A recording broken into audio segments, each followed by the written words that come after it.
Hello, this is Mrs. Hogg, and I just wanted to share with you a few little time-saving tips.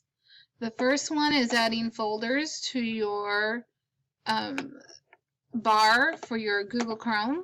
If you notice, I have a folder that says Daily Tabs. So you right-click and you go to Add Folder. You right-click on the bar, Add Folder. I'm going to title this one Library.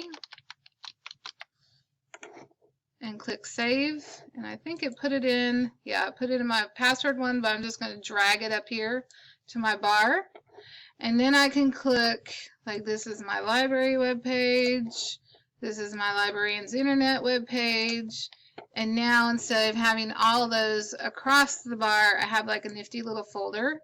Another handy dandy little thing is you can have, like, I have a daily tabs.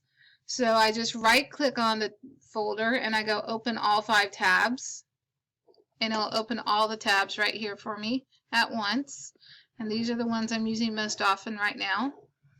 Another little tip is under My Apps. Once you log in, you can move these little icons around. So I move the ones that I use most of the time right here up front: Focus, TipWeb, Google Classroom, Eduphoria. You can move all that to the front.